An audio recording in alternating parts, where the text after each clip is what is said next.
bringing together voices in child and youth healthcare. This is CAFC Presents. CAFC would like to thank the following member organizations for their generous support of our knowledge translation activities: the IWK Health Centre, the Children's Health Foundation of London, the McMaster Children's Hospital Foundation, the Children's Hospital of Eastern Ontario, and the Children's Hospital Foundation of Manitoba. We would also like to thank the following Keystone partners for their ongoing contributions that support all of CAFC's programs and activities.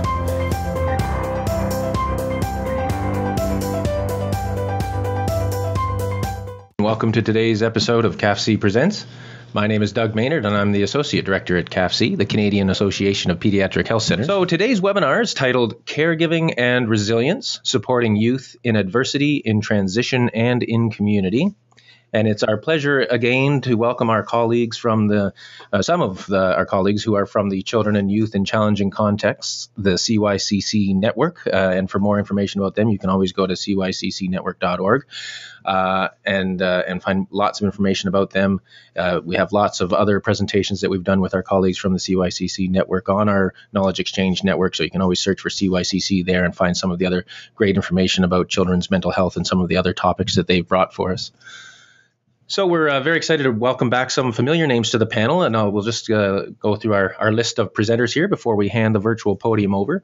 Opening up the session, we are pleased to welcome Lisa Lachance, who's the Executive Director of the CYCC Network and has joined us in the past, and the CYCC Institute, and she's been there since 2013. We also have joining us on the panel another familiar name, Dr. Christine Weckerl, who is an associate professor in pediatrics and an associate member of the Offord Center for Child Studies at McMaster University. Following Dr. Weckerl, we have Dr. Abby Goldstein, who is a clinical psychologist and associate professor of counseling and clinical psychology at OISE at the University of Toronto. And then following Dr. Goldstein, we will be welcoming Dr. Christopher Mushquash. Hopefully, he has a class, I believe he's teaching right up until 11, so he'll be joining us sort of at the last minute. So hopefully he can, we will actually be able to connect him in as our third presenter today, giving him some time to prepare himself. But Dr. Mushquash is Ojibway and a member of the Pays Plat First Nation. He's also the Canada Research Chair in Indigenous Mental Health and Addiction. He's an assistant professor in the Department of Psychology at Lakehead University and the Division of Human Sciences at the Northern Ontario School of Medicine. So a fantastic panel, and it's my pleasure to hand the virtual podium over to Lisa Lachance from the CYCC network. Over to you, Lisa. Great, thanks very much. I'm just getting my screen up.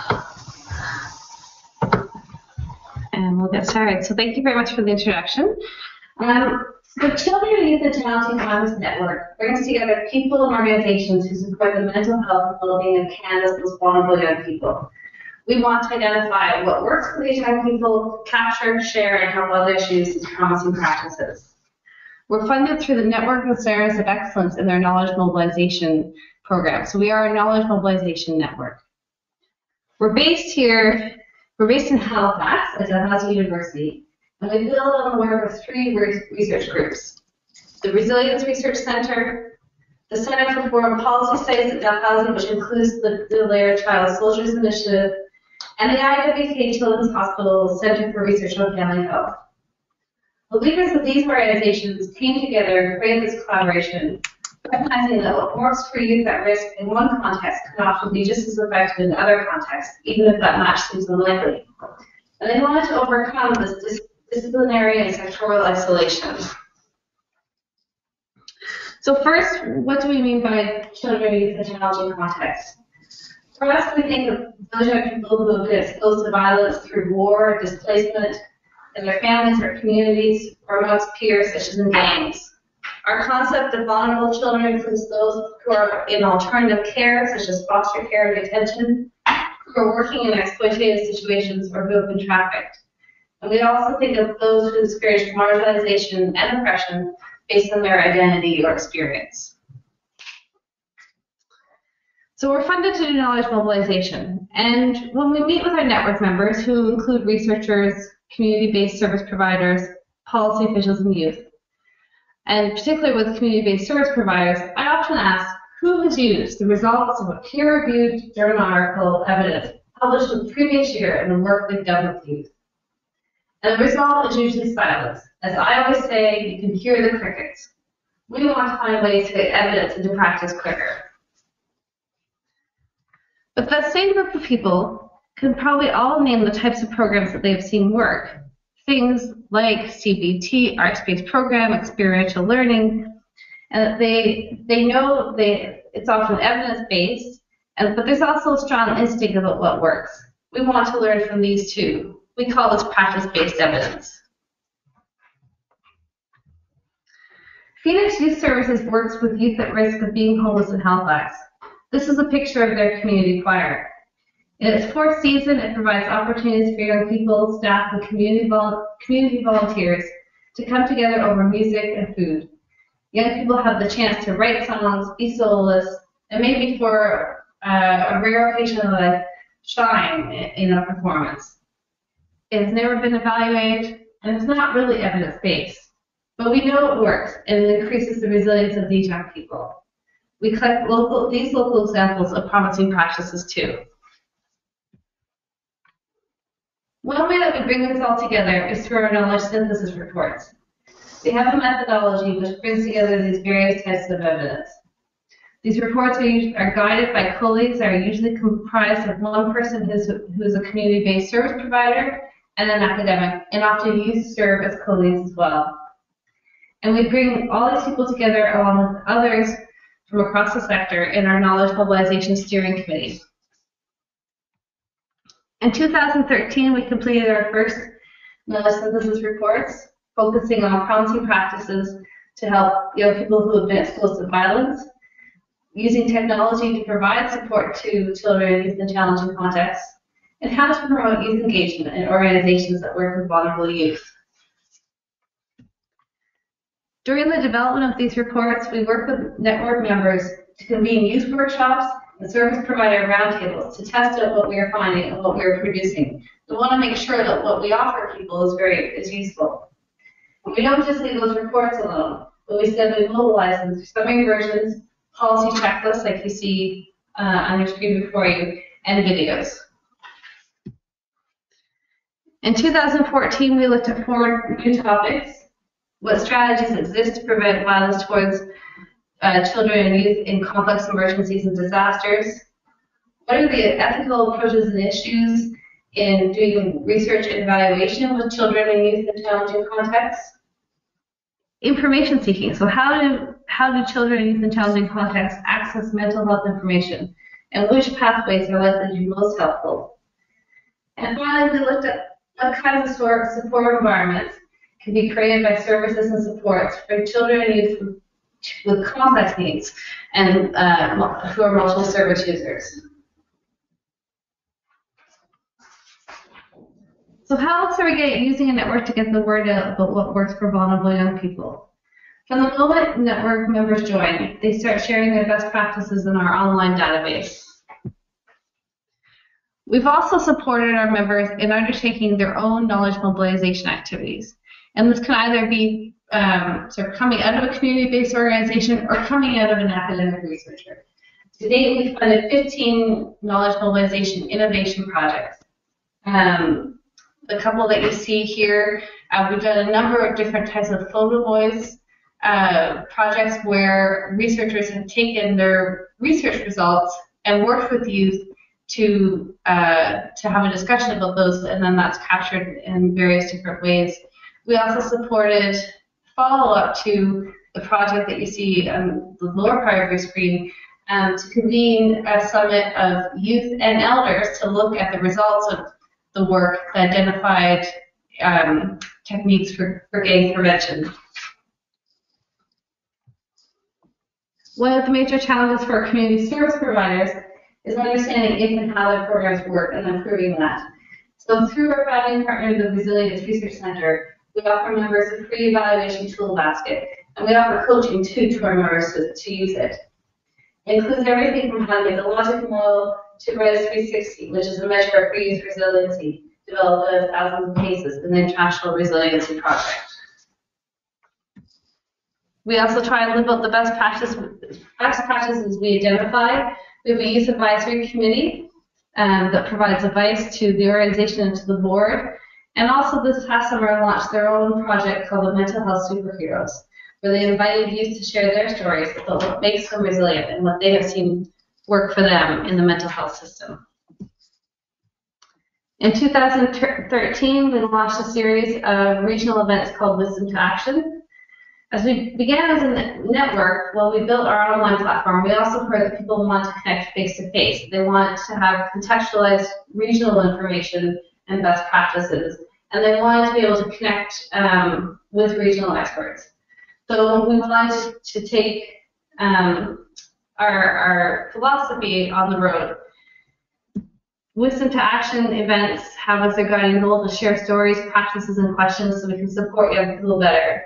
And to date, we've held Wisdom to Actions in Toronto, Ottawa, Halifax, Surrey, Iqaluit, and Montreal. And we have one upcoming in Calgary where we'll be looking at policy practices to protect young people against violent extremism. And we usually co-host with a local team, including local youth. That helps us make sure that the events that we're hosting directly address the needs of that community. And participants become highly involved. They lead discussions, and they're involved in capturing the discussion and providing us with feedback all through the event. So we harvest everything or record everything that we can from those events and create regional reports that highlight the promising practices in each community, as well as discussions about general context and environment for vulnerable young people. And you can find those reports as well as our members database, our promising practices database, our members blog, and a link to our YouTube channel with over 60 videos on our website. And Doug already provided you with that address, but it's cyccnetwork.org. And that's it for me, so I will turn the podium back to Doug. All right. Thank you, Lisa, for that quick overview. And now we're going to go from the East Coast in Halifax down to Hamilton, Ontario, with Dr. Chris Weckerle. Over to you, Dr. Weckerle. Oh, thank you so much, Doug. Nice to be here. And good morning to everyone out there in CAPC webinar land tuning in today. So we appreciate you taking the time out to chat with us about how we may support youth who are coming from contexts of adversity, who are experiencing transitions, and who are working to find their place in their community. I will be focusing on some practical strategies and looking at the landscape of youth today. And as we know, it's a pretty changing landscape. It's not the same landscape as 10 years or 20 years ago. It's very different. And youth, with the increase that we're seeing in mental health, reported distress, we can see that changing and the challenges in negotiating those changes are being reflected in youth really having more feelings of uncertainty and anxiety and stress and depression. So I'd like to invite you to join me on Twitter at Dr. Weckerle, where I put out research related to these issues, as well as the Twitter for the International Network in Child and Youth Resilience, which is a network of research teams and stakeholders focusing on putting resilience alongside, in parallel to our mental health efforts, so that health promotion and resilience promotion is given as equal weight as we attend to impairments, finding that that's the more fulsome solution, and that's what kids can really sink their teeth into more so. All our practices, really the leverage is on the positives, and that's the key message of the talks, is that we really are working off a leverage of things that are positive. We are attending to positives, we give more positives, and that's a much easier way to motivate and move kids forward than giving despite what we're saying, what youth might hear as being critical and judgmental, and that will just pull forward a resistance kind of a response. So I invite you to join us on those. And we have, Tigger as sort of the poster tiger for resilience, in that he is very much risk-taking, as youth are. But this risk-taking serves the purpose, I think, of really developing the frontal parts of our brain for executive decision-making and such. And if they didn't have these kinds of practices, practice and learn, this trial and error learning, then the growth wouldn't be proceeding. Dr. Margaret, yes. One of the things, as I mentioned, since I don't have my producer here today, I'm going to be forgetting things. And one of the things I did forget was to run that poll that we wanted to run. Sure. Would you like me to do that now? Sure. So one of the things that we wanted to do was to get a sense of what you think might be most helpful to put resilience into your existing programming. And we have some suggestions there on the screen, and you can just go up and click on the screen anytime and make your selection as to what you think might be most helpful to adding resilience into your existing program. Recognizing we haven't gone through the content of the presentation, that you may get some thoughts and suggestions as we go through this presentation, but we did want to get sort of an early sort of sense of what people think now going into these presentations, what might be helpful to them. So we've got suggestions there like an online resilience course, a resilience consultant, resilience interventions for targeted populations, a conference on resilience, a resilience focus, or you think a resilience focus is already in place at your organization. So we'll give everyone a few more seconds to just sort of plug an answer in, just to give us an early sense of where this audience is at with respect to resilience in their current service delivery model or in their current programming.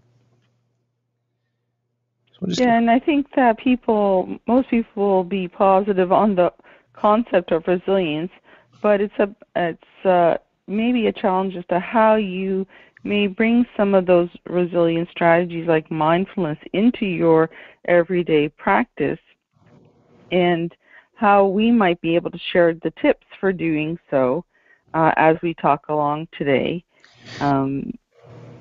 Things like, in our practice with the child advocacy program, and when we talk to parents, we always start with the question about what the positives that they see in their child, what they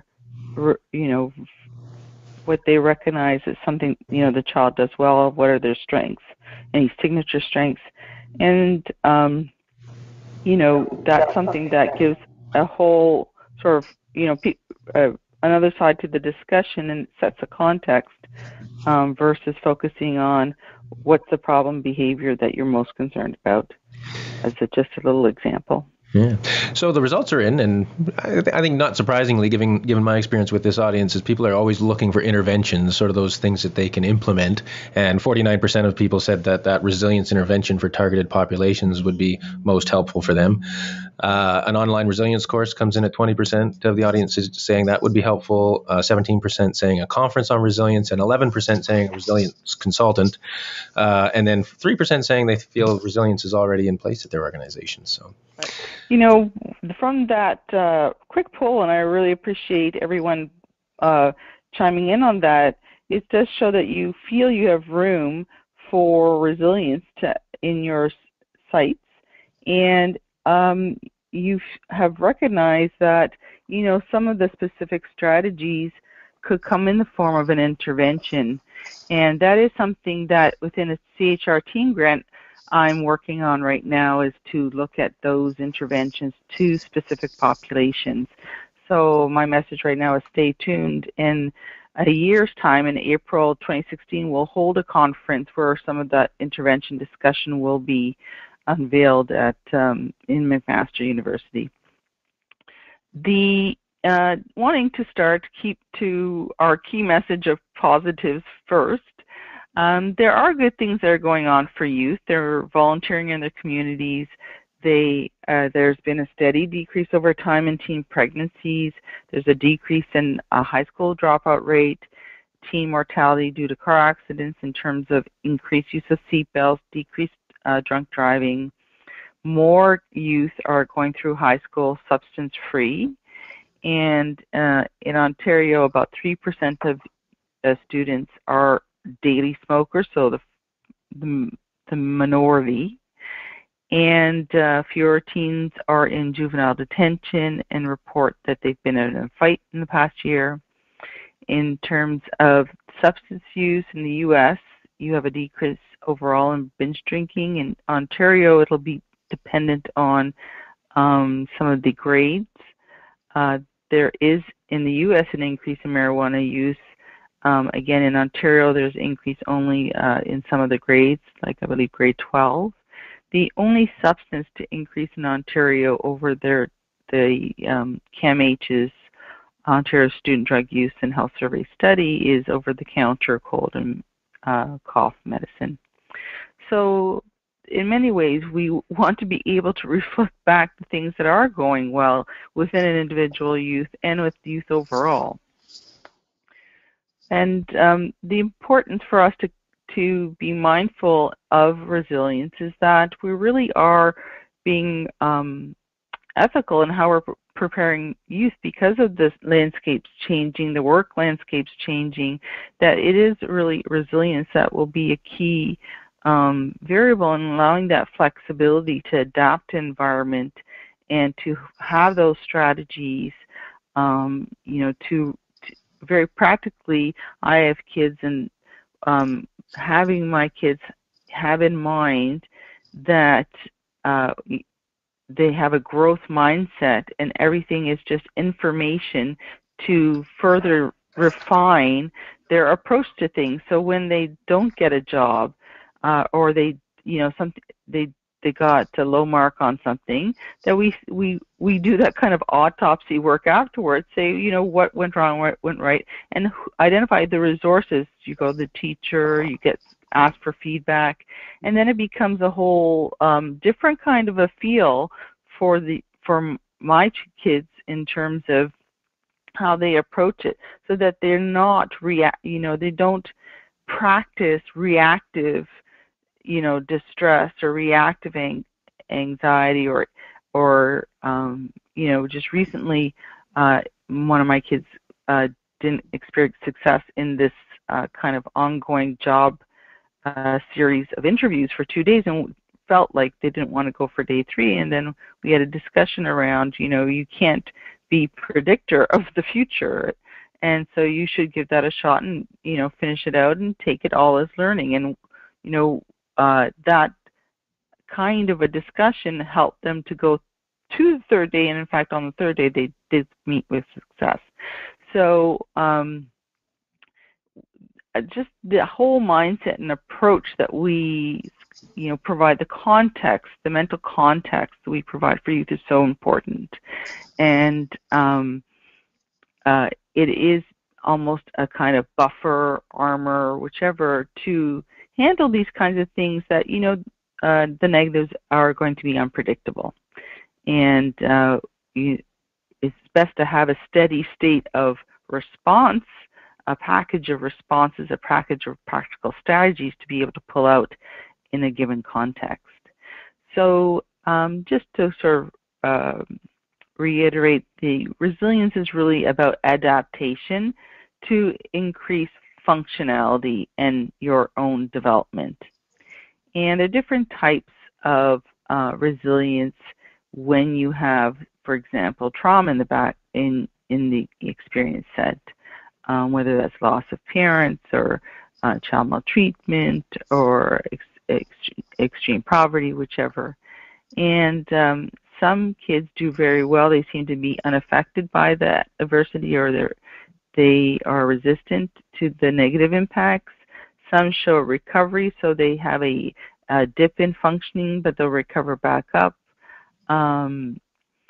Some, when they have the dip in functioning, they come back into what would be their normal level of functioning.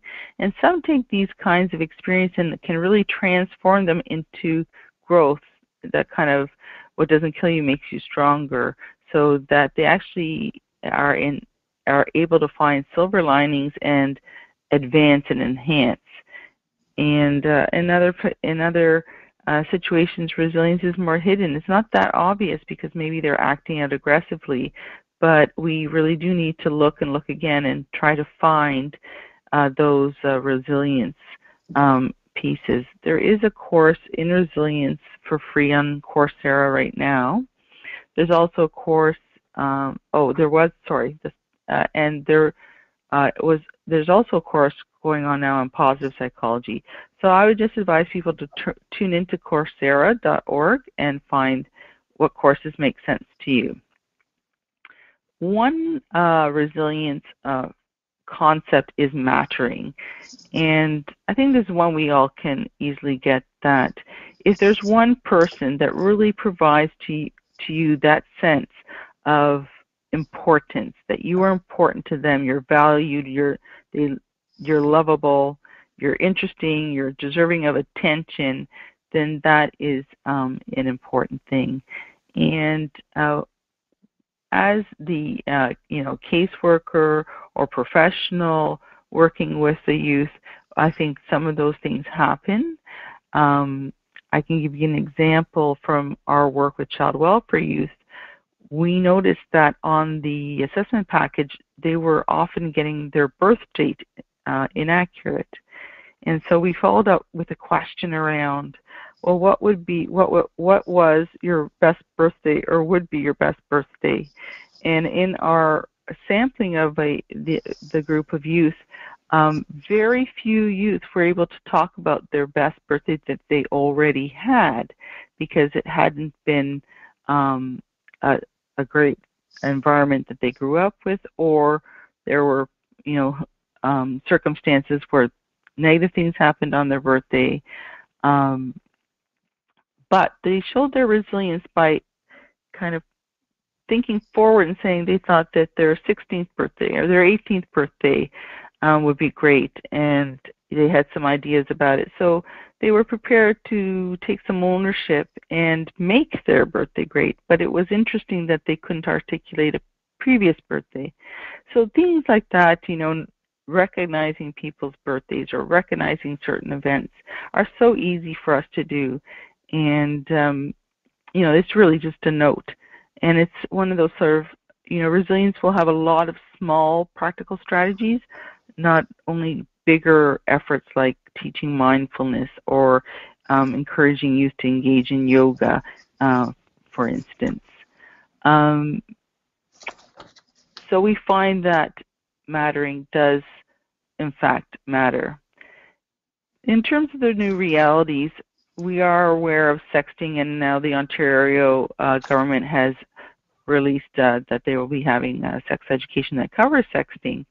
Just to get a bit of the information on that, 20% of middle school youth report receiving a text, 5% report sending it. Students who text 100 times a day were 2.4 times more likely to receive a sext and send a sext.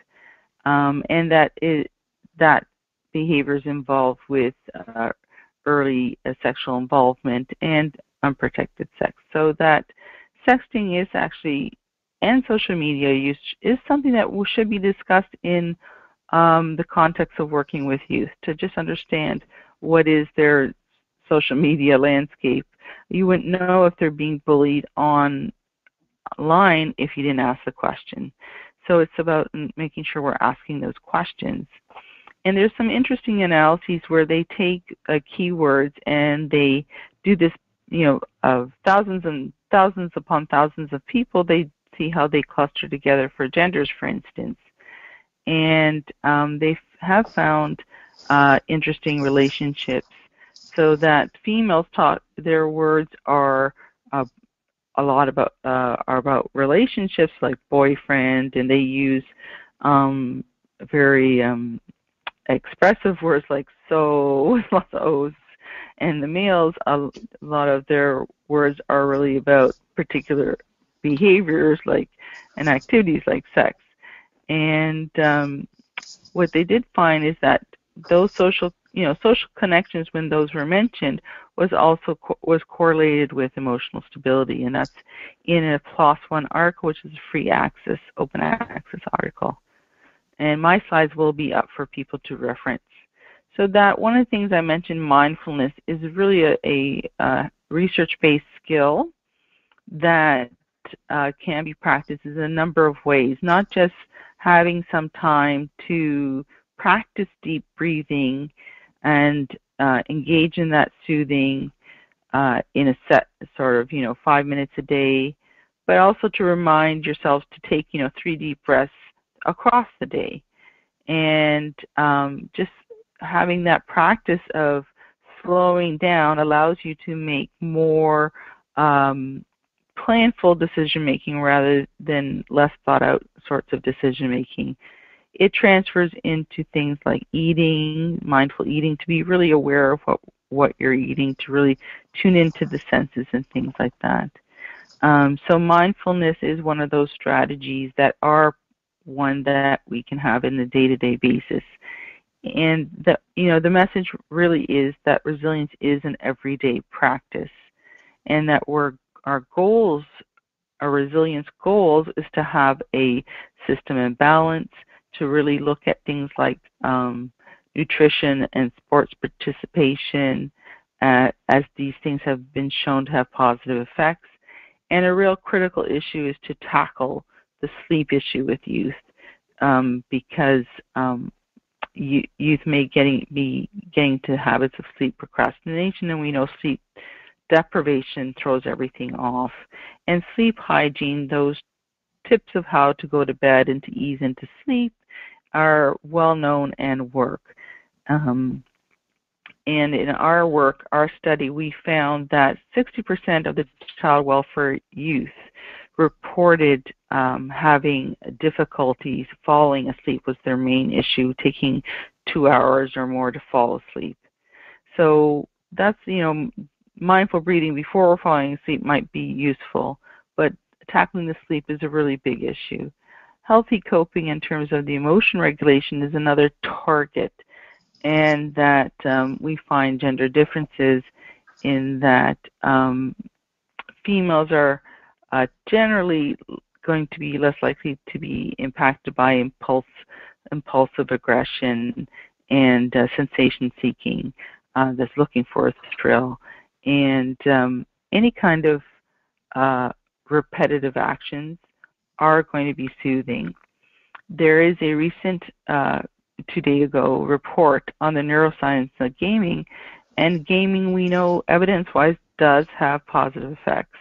It wouldn't be something that you would think is a soothing strategy, but recognizing that gaming is actually beneficial to cognition is something that we want to form an alliance with youth on, that are, at least in my household, gaming is a big deal for the males. Social connections we know are important, and getting engaged in things like Big Brothers Big Sisters as the recipient or the tutor are very useful.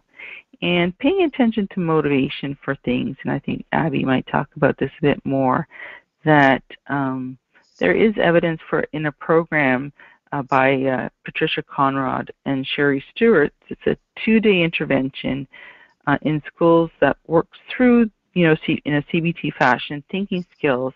But the unique twist there is that they match personality types to what they're teaching you in terms of your thinking skills. So if you tend to have a depressive, hopeless kind of mindset, that's sort of your emotional style at this point, the strategies for analyzing that behavior and learning to think a bit differently, and the sort of traps and triggers if you have a sensation-seeking type personality. So that intervention is very interesting, I think, because it really does take into account that we know things like temperament and personality are just a stylistic thing, and then we're really working with the youth more where they're at. We well know about from work in depression, anxiety, that there are these 8 common thinking traps.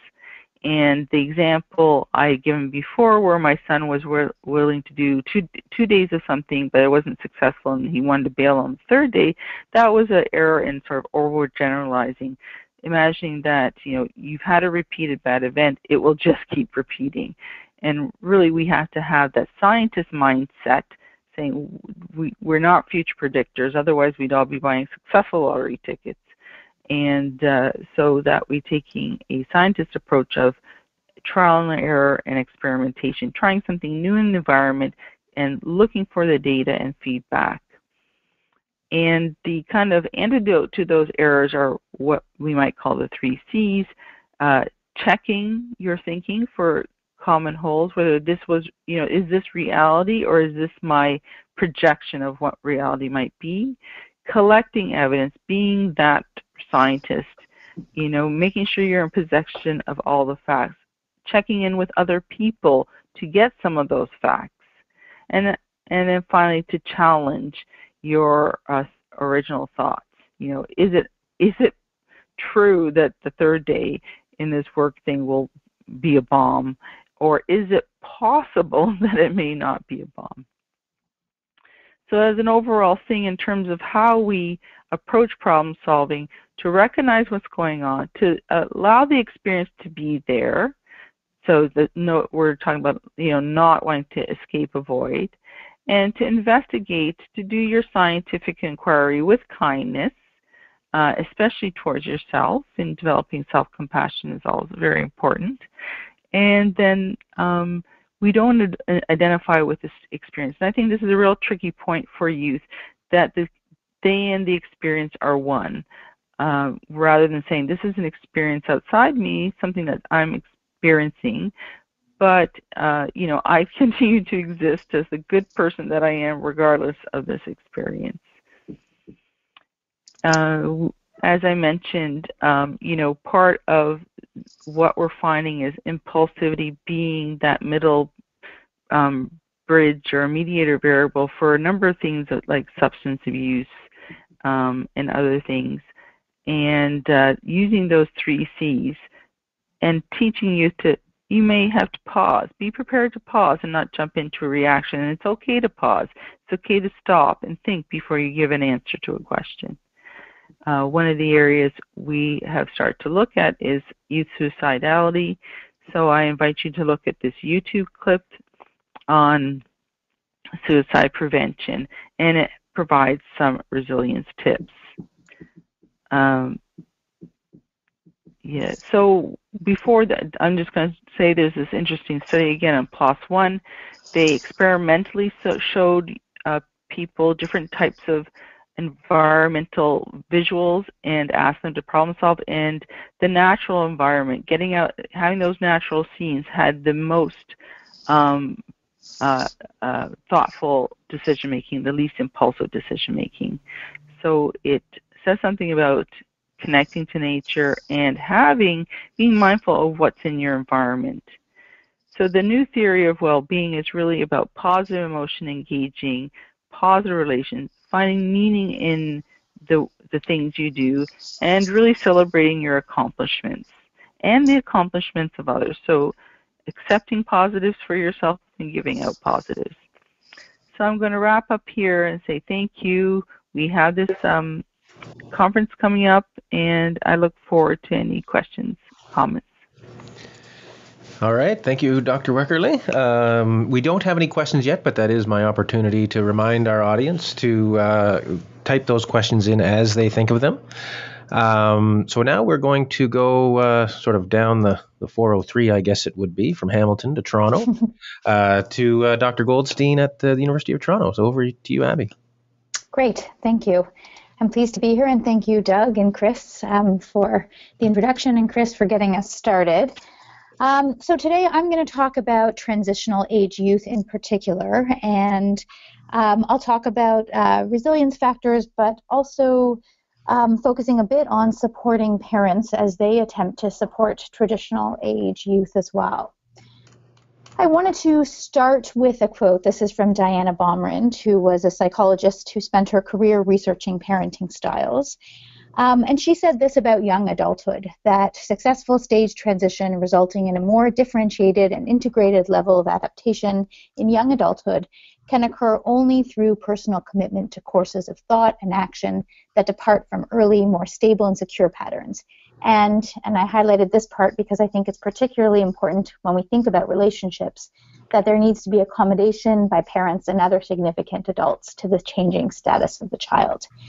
And I think my sense, and from my research and my reading of others' research, that this is one of the particular challenges of working with transitional age youth, that sort of accommodating to the changing needs of this age group can be particularly difficult because they're sort of this in-between group who aren't children or adolescents anymore, but aren't quite adults yet either. So I hope that I'll touch on some things that help give us some ideas about how to accommodate to the changing status of emerging adults or transitional age youth. So I'm going to talk about sort of these two, or use these two terms interchangeably. In my research in psychology, we often talk about emerging adulthood, but I think within the healthcare system, we talk about transitional age youth. And these are really individuals who are within the age categories of 16 to about 24 or 25. And in Western cultures, this period of time has been called sort of an ambiguous waiting period because it's sort of this sense of being in limbo, almost as though, sort of childhood and adolescence is left behind, but there's an uncertainty as to what comes next as individuals are venturing into adulthood. And Jeffrey Arnett has written quite a bit about emerging adulthood. There was he had a wonderful series in American Psychologist, and several years ago, the New York Times had a great series about this developmental stage as well. Really most researchers have agreed that there are some characteristics associated with this age period. One, and not surprisingly, that it's a time of identity exploration, that this is a period where people are really trying to figure out who they are, and they're trying to sort of look at where they stand in a number of areas, in terms of career, in terms of school and education, relationships, but that also it's a time of instability.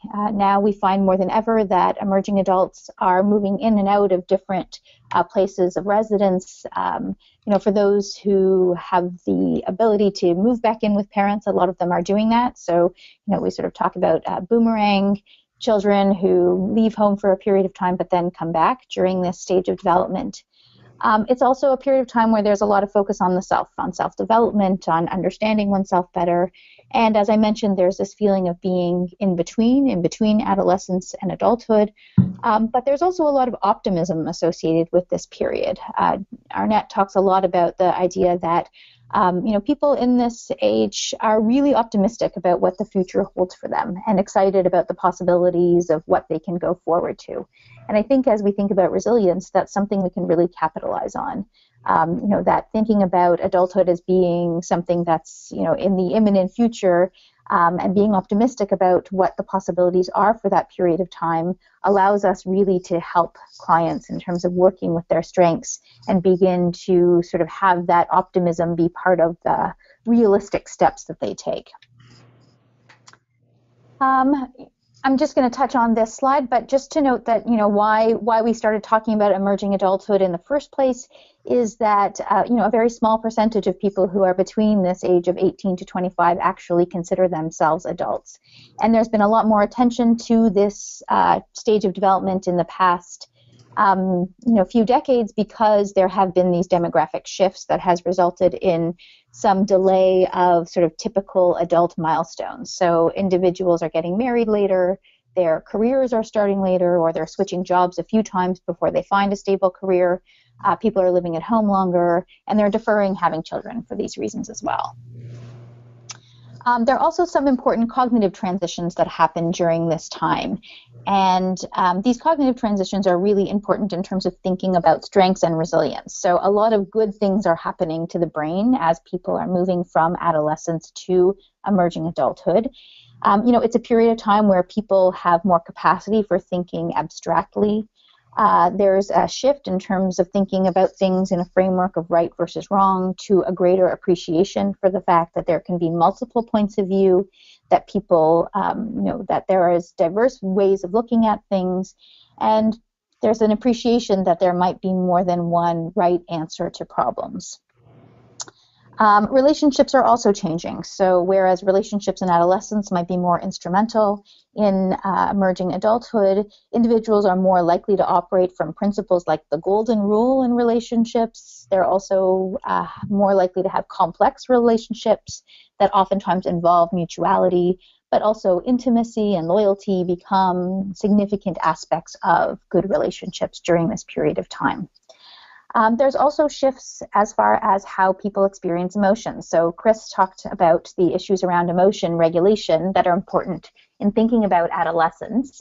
And during young adulthood, there tends to be a shift from sort of the experience of very intense emotions to a better capacity to integrate thought and emotion in a way that facilitates better emotion regulation.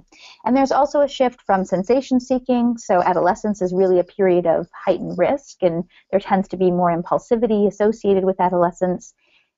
Whereas in emerging adulthood, there's more of an ability to engage in decision making, and emerging adults tend to put more effective brakes on things so that they can modulate their risk-taking and think about future consequences as part of thinking about sort of what makes most sense in any given moment. Some of the complexities of emerging adulthood come with some of the shifts that, happen as far as external factors that are associated with identity, that shift from adolescence to emerging adulthood. So in childhood and also partly in adolescence, oftentimes self-worth is really gained through external accolades. So having other people praise accomplishments, getting rewards, those are things that tend to contribute to positive self-worth in adolescence. But some of that external regulation tends to be removed in emerging adulthood. There's sort of an expectation that maybe some of that is internalized, and there's less sort of focus on external people giving those kinds of reward. And as a result, there can be some loss of self-identity, and sometimes some self-doubt and intense introspection arises. There's also this important piece of adolescents beginning to differentiate themselves from their parents and becoming more autonomous. I'm going to skip because I want to get to the issue of talking about sort of how this all factors into what we think about when we think about emerging adulthood or transitional age youth, especially in the context of mental health issues. So we know that the onset of 3/4 of lifetime mental health issues happens by the time people reach the age of 24, and that first symptoms typically appear 2 to 4 years before we even see clinical levels, so that even before the age of 24, at the earlier stages of emerging adulthood, people who might go on to experience a mental health issue are already showing some signs or symptoms of difficulty. This is in general a period of heightened risk for the onset of new disorders, and also the development of concurrent disorders for those who already have a mental health issue, and in particular the development of substance use issues among those who have another mental health diagnosis. There's also some really interesting research looking at service utilization among emerging adults, and in general, this is research from the States. It's been found that despite these increases in onset and comorbidity of mental health issues, that generally there's a decrease in mental health service utilization from 16 to 17, so sort of that earlier phase of transition age, to 18 to 24. So as individuals are sort of entering this middle of emerging adulthood, there's a drop-off in terms of how much they're using mental health services. And the most significant declines is in the use of outpatient services, where individuals might sort of still be living in communities, living with parents, and accessing services. They're doing that less in emerging adulthood than they might be in other stages. There's also some concern around the notion that the normal transition to independence, career responsibility, and emergence of intimate relationships is particularly challenging in the context of mental health issues. And when we look at research on emerging adults who have a mental health related issue, we find that they tend to have lower rates of education and employment compared to their emerging adult counterparts without a mental health diagnosis. They also have higher rates of poverty, more likelihood of unplanned pregnancies, as I already said, a greater likelihood of substance use disorders, more homelessness, and greater involvement with justice services. We also have concerns related to sort of some supports falling off during a time of increased vulnerability. So emerging adulthood coincides with transition out of child welfare services at the age of 18 and also out of child mental health services. All of this sort of points to the need for specific services to help meet the developmental needs and changes that are happening for emerging adults or transitional age youth. There is some good research showing that the relevance of treatment has been identified as a significant predictor of treatment dropout among this age category. So we saw that a lot of emerging adults tend to drop out of mental health service utilization, and one of the reasons why is the sense that treatments aren't necessarily meeting the developmental needs of this age group. And in particular aren't necessarily addressing the life transition. So are addressing those cognitive transitions that are happening, aren't addressing sort of the typical shifts that happen during emerging adulthood. And so it represents a particular challenge for the adult mental health system to engage and retain transition age youth in treatment. One of the things that has been identified as particularly important is that these individuals, so emerging adults with or without a mental health issue, really have a need for connection. That there's a real emphasis on helping establish relationships that are built on empathy and trust, as well as the need for positive role modeling. And positive role modeling can come from parents or other adult supports, but also it's really important that it comes from peers or sort of same age individuals so that there is an ability to establish some connections with other people who are also going through this transition. The other piece that's particularly important for this age group is to have some assistance with the tasks that tend to be associated with emerging adulthood. So having help with problem solving in terms of thinking about future trajectories, getting support around financial literacy, given the importance of developing financial independence during this time period, and also getting support on how to best access community resources, especially because there is this drop-off in terms of use of mental health services during this age. In terms of what this means for parents, I think that probably one of the biggest things it means is that this really is a period of transition and probably is kind of telling us that there is an extended length of time that parents might be engaged in parenting activities. In some ways, if we're sort of looking through the optimistic lens, that this really extends the window of opportunity that parents have to help facilitate healthy adaptation and transition into adulthood.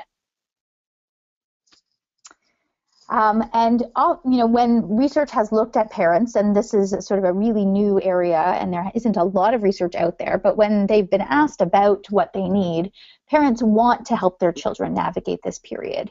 They want to sort of help them enter this new stage of parent-child relationships. We know from research that parents really remain an imperative resource as emerging adults attempt to cope with the interpersonal stressors they face, the ones that are accompanied by this heightened independence. And within mental health services, parents of individuals who have a mental health issue note that there's sort of this shift from focusing on advocating for the child within children's mental health to feeling somewhat excluded from treatment planning. And so what sort of some of the suggestions are in the research is really to consider how parents can stay involved in mental health treatment as there is this transition from the child to the adult mental health system. It's also, very important to consider the early relationship as well. So we know this is a relationship with significant longevity. There's, a prior 18-year history of interacting in many cases. And so kind of building on, especially when those relationships are healthy, building on those healthy supports as a way to help the emerging adults manage and navigate this developmental stage to best support them in adaptation during this time. So keeping youth connected with their established supports, and that might include parents, families, and sometimes communities, is really essential for helping ensure their stability and their sense of safety and security. So how can parents act in ways that promote this positive transition? As I mentioned, the research to date is very limited as far as how parents can best support their emerging adult children in negotiating this transition. And there's not as much research on the emerging adult-parent relationship, but there is quite a bit of research that draws on what's been done in adolescence. And several researchers, including Ray Simpson, again, Jeff Arnett, and Larry Nelson, have begun to talk about how this could happen. So there's really an emphasis on strengthening natural supports, and that includes supports that parents provide. There's also an emphasis on including the voices of both youth and parents in systems of care. So having both youth and parents involved in treatment decision-making, in understanding, what best services are available, in sort of making decisions about accessing services is a really important piece of helping both the parent and the emerging adult begin to navigate this system and support a positive transition and ensure that there's continued engagement of both the emerging adult, but also that there's engagement from the supportive person in the emerging adult's life. As well, there's a focus on really including practices that strengthen family relationships. So not just focusing on the individual, but focusing on utilizing interventions that strengthen family relationships as a way to help maintain the consistency of the parent-child relationship during this difficult transition. Really the idea of there's a call for gathering and sharing information about systems and system changes and transitions with both youth and their families.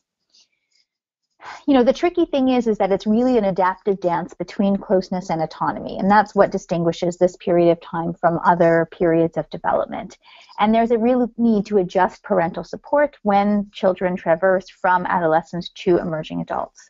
One of the things that can be very helpful in helping to adjust that support is for parents to have an authentic belief in their child's agency and a belief that they're able to act in responsible ways. This can really ease the transfer of authority during this developmental trajectory.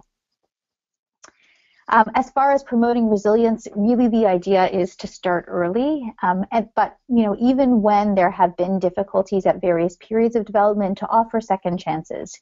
Healthy attachments with a caring adult can be fostered throughout the life course. Just because an individual didn't have an opportunity to establish a healthy attachment at an earlier stage doesn't mean that possibility couldn't exist for them later on in their development.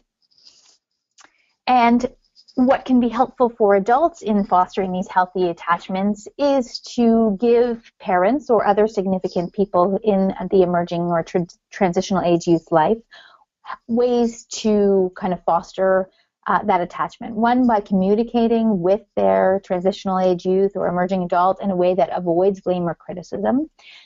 Providing opportunities to explore mutual needs for both the parent and the emerging adult, and to work together to adopt constructive problem-solving techniques.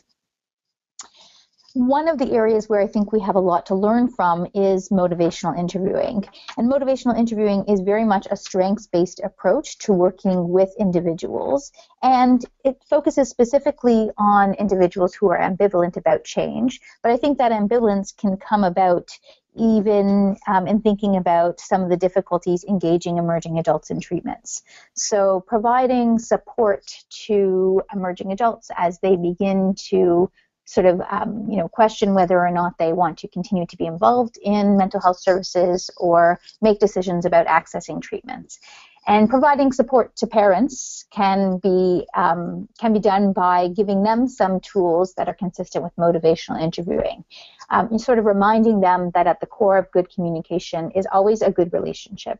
And parts of a good relationship are that there is acceptance. So prizing the absolute worth of the emerging adult, engaging in accurate empathy, really, supporting in an autonomous way and providing affirmation to their emerging adult. And also reminding them that sort of the best conversations are ones that involve non-judgment and are non-confrontational. And that when we are non-judgmental and non-confrontational, it's more likely that our children or emerging adult will seek out parental support, and that even though it can be difficult, and it might not always be the case that it's possible, to try to reserve judgment at least some of the time. Communicating within motivational interviewing involves being ready to listen whenever the individual is ready to talk. So emerging adults sort of need to know that there are opportunities to have someone to listen to them. And for parents, it might be a different kind of listening, and adjusting to a different kind of listening with presence and interest and curiosity. And if sort of I could say, one thing to parents around sort of how to best support emerging adults, it would be to talk less and listen more. Another really helpful tool is to use something called elicit, provide, elicit, which is talked about a lot in motivational interviewing. And this involves sort of really going first to their emerging adult and asking them what they think. What do they see as being the best solutions to their problem? What do they see about being the advantages to accessing mental health services? What are they worried about? And then ask if they're interested in hearing what the parent thinks. Is it okay if I share with you some of what I think? Or I have some ideas too, can I tell them to you? And only once sort of that permission is granted to then provide advice, opinions, information, and then to follow up. So telling parents, asking their emerging adult again, how can that information be useful to you? And also to encourage some self-disclosure to promote the growing adult relationship. One last note is really to sort of help emerging adults begin to identify what their goals and values are. So to encourage parents to explore goals and values with their transitional age youth, to be curious and interested in what their goals are, maybe to sort of highlight where they see concerns around some values and goals that might not be fitting with their emerging adult's current behavior. And then attempt to shift from installing motivation to supporting and evoking the emerging adult's natural motivation. So again, kind of focusing on what's most important to the emerging adult. What do they see as being the reasons for wanting to do something? What do they see as being sort of how values will drive them towards certain behaviors? And to ask open and evocative questions. As far as sort of, service providers providing support for parents, because they too need support in working, in terms of how it can be challenging for them in these kinds of situations, really validating any past efforts parents have made to be supportive, to be there for their emerging adult, to acknowledge the stress and burden that can be associated with this challenging period of time, both for the emerging adult and for the parent. To generate hope, kind of noting that adaptation and healthy adjustment are oftentimes outcomes that we see, but that there can be some periods of instability that precede that outcome, and also to encourage emerging adult parents to seek support and engage in self-care for their own self. And I appreciate the time to talk about these things, and thank you. There is my email address there if you have any questions, but I know we'll have some time for questions here too. Thanks very much. All right. So once again, my chance to remind the audience to type your questions in as you think of them. We did have one come in for Dr. Weckerly, and maybe we'll take that question now. I do see that Dr. Mushquash has signed in. I did mention at the beginning that he wasn't here at the beginning of the session and was coming in late, so I see him online. So we'll give him a chance to get ready while we take one question here for Dr. Weckerly. Chris, Jill has asked, have you ever attempted to include a mentorship program in your resilience approach? And do you have any thoughts on your experiences with that? Thank you very much for that question. That's a good question. In our interventions that we have done on preventing, for example, teen dating violence, they were run by, so for instance, the target groups were child welfare involved youth, and they were run by a male and female caseworker, not the youth's own caseworkers, but trying to broaden their experience. And so those caseworkers could be role models and mentors, and youth could go to another caseworker other than their own, and there were conversations after sessions with that, and that the group's facilitator could be somewhat of a facilitator for, interacting with the youth and their caseworker. As we, know youth can, have very negative attitudes towards people who are trying to help them, and that's part of their, just part of their anxiety about, admitting they need help, and then that process of getting help as well. And I think it's important in our group that we had a range of youth at different stages so that they could mentor themselves. Now, that doesn't, did not include a formal connection to other mentoring opportunities, but I think that the whole concept of mentoring is really valuable, especially as Abby was, talking about. The parent-youth relationship may be tenuous at times, and it's so helpful to have, that neutrality, that third-party objectivity to give some input, and to have youth have that scientist mindset that they go to different people for feedback and input, and then they put that information together in a way that makes sense to them. So I think that mentoring is an important part. It hasn't been in the interventions formally that we've done, but we've had, both peer and adult set up to include that mentoring potential.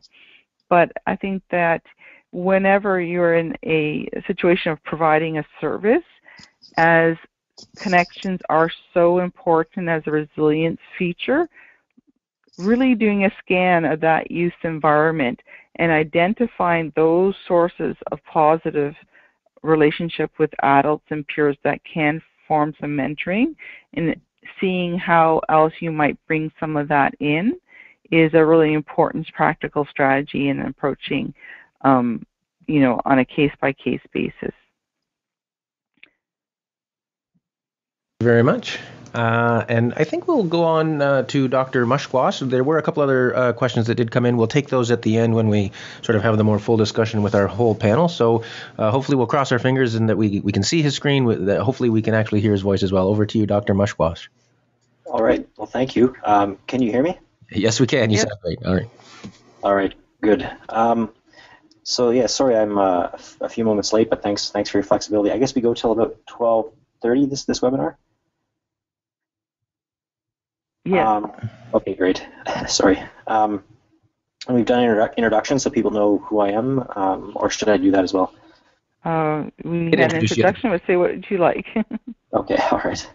So, yeah, I'm Chris Mushquash. I'm a clinical psychologist, but also an assistant professor in the Department of Psychology at Lakehead and Northern Ontario School of Medicine, and a Canada Research Chair in Indigenous Mental Health and Addiction. So it's a real nice pleasure to be here today. I'm going to start with a disclaimer. I've begun giving disclaimers for many of my talks after I saw, speaking of mentorship, after I saw a colleague of mine who's a Mohawk psychologist give a talk and give a disclaimer. I thought it was a great thing because sometimes we have a tendency, or I have a tendency to present in a fairly non-linear kind of way that's all over the place. So I just want to provide that disclaimer right now. I'm a fairly non-linear thinker, so I'm going to do my best to communicate, but with the caveat that it may be a bit confusing. So I'd like to kind of start off with just, thinking a little bit about what our model is when we're talking about mental health, or we're talking about resilience, or we're talking about just about anything. Because I think, understanding what model that we're working from is one of the essential things that is important in considering, and whether or not that model has any congruence with the group of people that we're working with. So, for example, I'm sort of got a cartoon here that's showing a very sort of Western kind of mental health model, right, where serotonin and dopamine are technically the only two things that you enjoy. And from this, these understandings, we can see that they don't necessarily resonate with other groups that we're working with, particularly perhaps First Nations people. So, and other authors have spoken about this, but for example, if a First Nations young person comes into a meeting with a health professional of some kind, or a mental health professional, a counselor, a teacher, and takes the step of opening up and talking a little bit about what's going on for them, sort of outlines what it is that might be helpful for them, and the model that the other person is working from is a very kind of Western medical model, and basically says, well, that's an interesting idea that you're telling me about, but I think there may be something going on with your serotonin levels, and let's see if we can figure that out using psychopharm. That's a very incongruent, essentially invalidating experience, and I think what we sometimes see is systems imposed upon different groups with little consideration of what the underlying assumptions and category or models are. So an extension of that, we have sort of categorical diagnosis in mental health. DSM-5 was going to move away from that a little bit, but didn't really too much. So what we end up with is sort of these categorical diagnoses, and when we're talking about kids, oftentimes, even with professionals, laypersons, we're often sort of conceptualizing what's going on from these very sort of prescribed categorical models. So, for example, with something like major depressive disorder, we've got 5 or more of the following symptoms being indicative of disorder here. You'll note that some of the symptoms are actually 2 symptoms, so there may be more than 9. If you start doing the mathematics on this, though, you'll see there's about 126 combinations of these symptoms that could make up a young person. Meaning that 126 young people in a room together could all be falling in the same category here, but really have not 2 of them would have the same symptoms. So what we really need to understand then is trying to understand how these symptoms sort of fall into a larger narrative or story, and how we can use different approaches of to address that. So I just have a small case example here, and this was built upon work that a couple students of mine, actually one student's in the room right now, and his name is Greg. We've been working on it for the last little while, just in terms of some of this. So we can see the case example. I don't have to go through it. So when we start thinking about diagnosis and treatment, you see that we start thinking about things like major depressive disorder, anxiety, panic. We have borderline personality traits. There may be ADHD or something that really start going through people's minds. But at the end of the day, is this approach going to be something that's on the ground practical for that young person? And we know there's a lot of limitations of these diagnoses. So,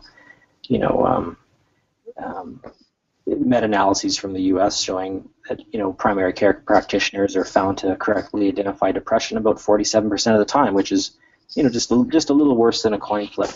So when we're trying to understand how to build upon in a practical way resilience and strengths in a young person, a First Nations young person coming from this sort of Western model can be problematic for sure, and for incidentally for non-First Nations people as well, this can be quite problematic.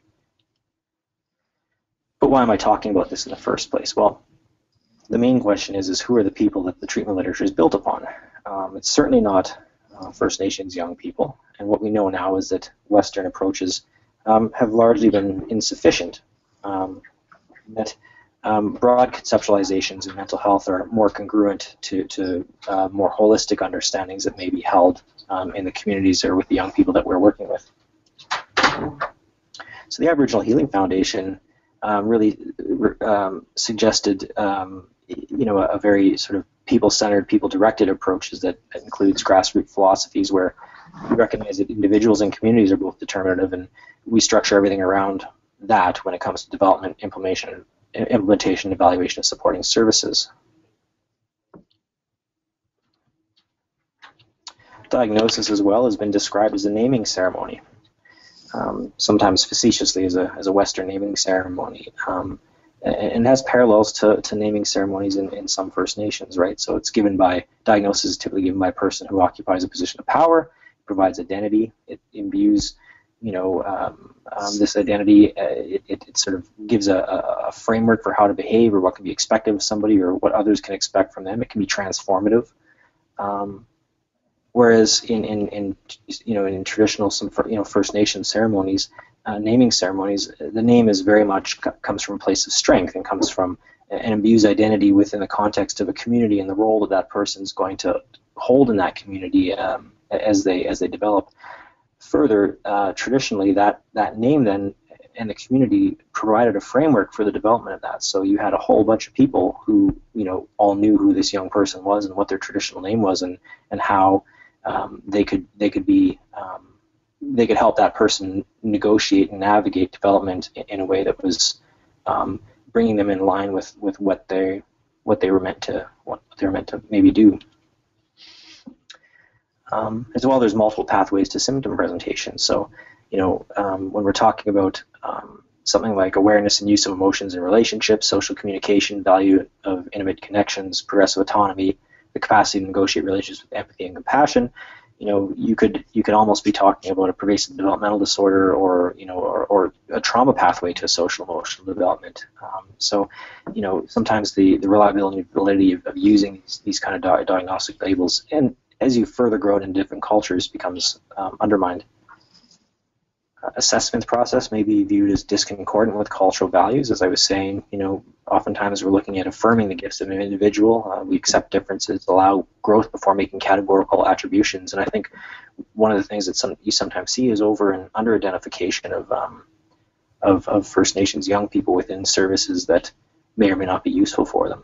And that's when they're available. I mean, oftentimes they're just not available as well. So I don't know if you can see the cartoon there, but I really like this one because it has a number of different animals, a monkey and a bird and a penguin and an elephant and so on.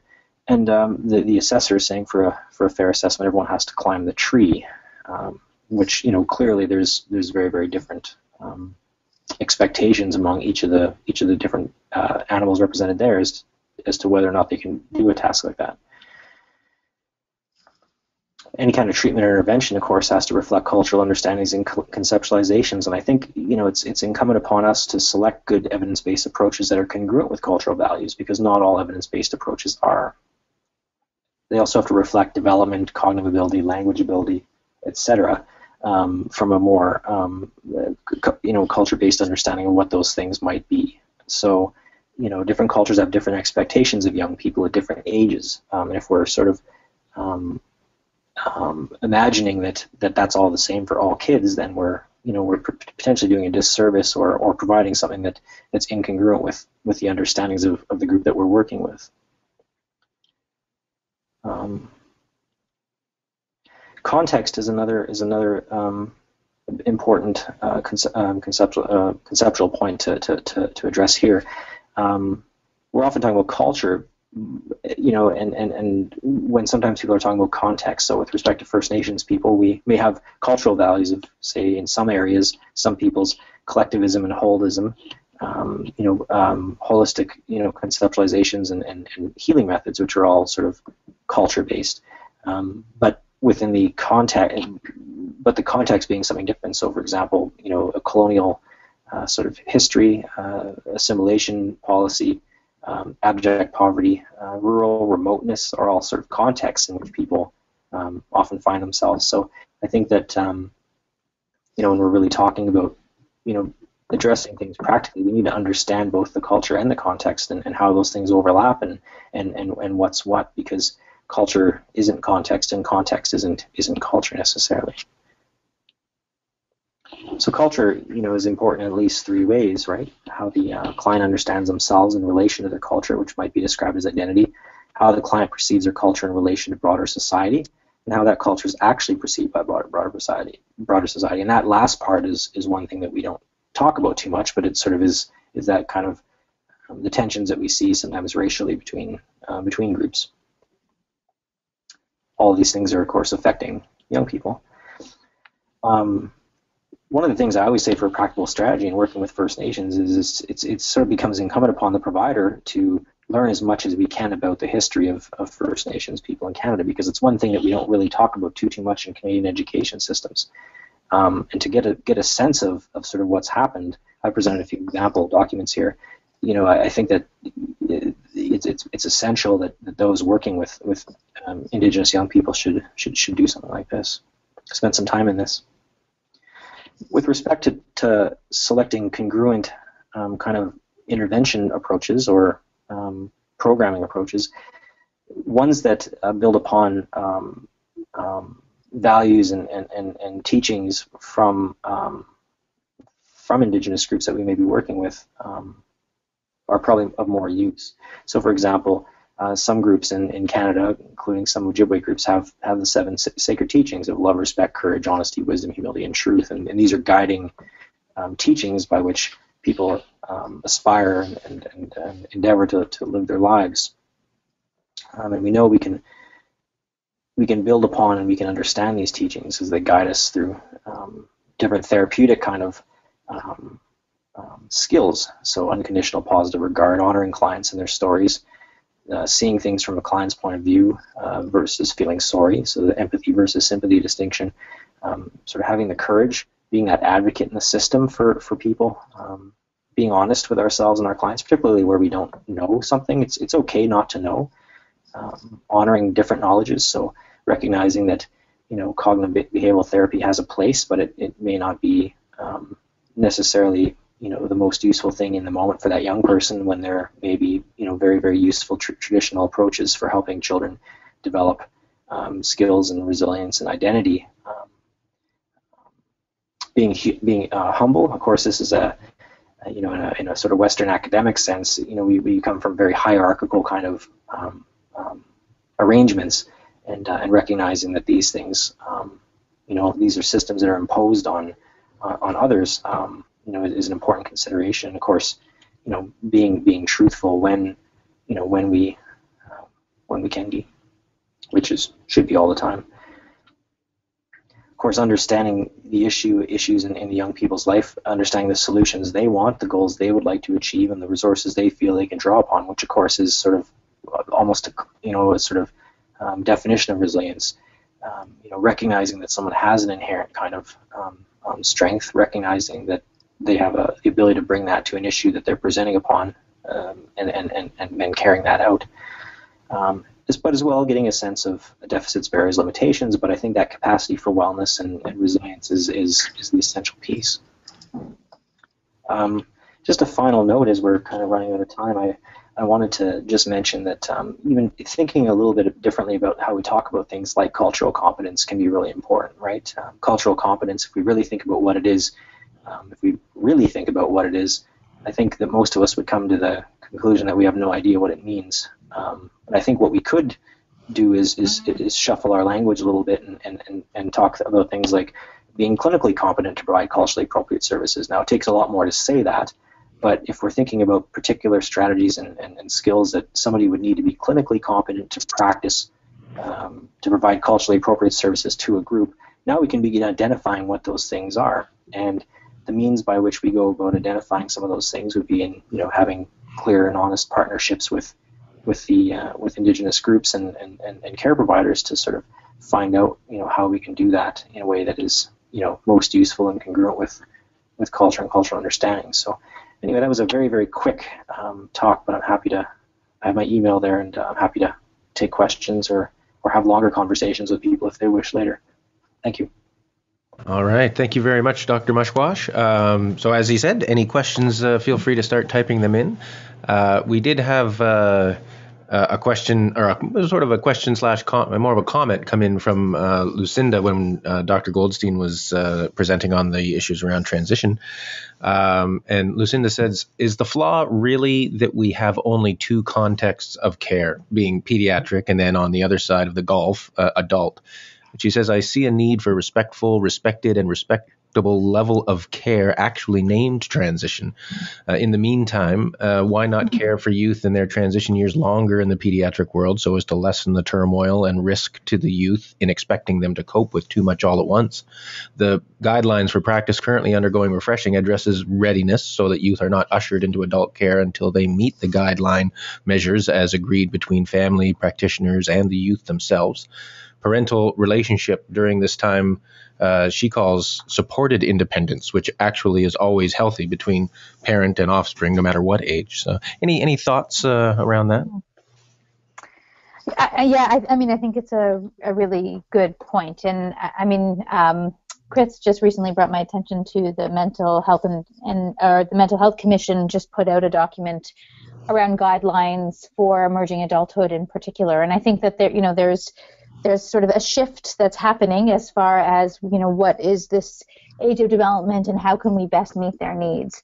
And I agree that sort of compartmentalizing it as it's either child or youth or it's adult and is going to be fraught with difficulty and not the best way to approach it. And I think that there are lots of moves for programs to have transitional age youth services available so that this particular age group can have their needs best met. Whether or not that's the best solution, or there should be sort of a general lengthening of the time that youth can spend in, youth mental health services. I think those questions are really still under investigation, but are important policy questions as we consider more this age group as one that has distinct needs and sort of looks different developmentally than either child or adolescents or adults. Yeah, I think also we see different models. So at McMaster and the providers for youth with developmental disabilities, the transition clinic is within the pediatric center, and in mental health, they're establishing within the McMaster group of hospitals a youth wellness center. So they've done more of a pull-out for a clinic for transition-aged youth. So, and child welfare has been advocating for a long time that their services get provided up to age 25. So it may be different models work for different populations, but I think that is a really critical comment from our audience that we really need to address this issue around, do we extend services? Do we provide specialty clinics? Do we have routinely transition officers that take on that role as the facilitator between systems? And we really need to invest how this can best be done for the smoothest experience of services for youth and their family. For you who don't know, CAFC has a sort of a pediatric practice guidelines collaborative that consists of a number of communities of practice, one of them being focused on transition, and that's broadly across sort of generalizing all transition across many types of services that children receive, not just mental health services, but much of these types of conversations are happening in that group. They meet monthly. If anyone is interested, please don't hesitate to contact us if you would like to get more involved in conversations around this concept of transitions and strategies and potentially developing guidelines around that. So while we're waiting for any other final questions, we are just right out of time. I've got 12:30 right here, but maybe we could take one or two last questions. But while we're waiting for any questions to come in, I did want to run that one poll again, where we were asking what you think might be most helpful. Now that you've heard some information from our three presenters, just again asking that same question, let us know if your mind has changed around any resources or supports that you think might be helpful to put resilience into your existing programming. And again, the same choices: an online resilience course, a resilience consultant, a resilience intervention for targeted populations, a conference on resilience, or if you are following this, continue to think that a resilience focus is already in place in your organization, then let us know. And while we're waiting for any other final questions, we'll get our presenters to think of any closing comments because we'll hand over to them for some closing comments if we don't have any last questions here. So we'll give people another second to sort of put in make a selection on the poll. And we'll close that off. And it looks pretty consistent. More people still looking for that targeted those interventions for targeted populations, and the online resilience course certainly coming up as the higher choices. So with that said, why don't we don't have any more questions, so why don't we hand it over to Dr. Weckerle for any closing comments, and then we'll go to our other panelists as well before we sign off. Well, I just want to say thank you, everyone, for engaging with us in this webinar. And as we work and share together how resilience is being put in place, as well as, interventions for special populations that are emerging, I think will be part of wanting to, continue this discussion and development, because resilience is really a very critical life skill in this changing landscape for youth, and it's worth investing in. Abby? Sure. Yes. I'll echo Chris's, Dr. Weckerle's sentiments, just to thank everyone for the opportunity to talk about these issues. And it's clear, even just from the questions, that there's lots more to be done. And I think that when we think about the transitional age youth in particular, that this research is really still emerging. And I really look forward to sort of the next 10 years or so to see the research emerge and creating these linkages between research and policy and practice. And this opportunity really kind of brings home the need to make those connections as we think about research. How that can then be linked to policy and practice is really the most important thing. All right, thank you. And Dr. Mushquash?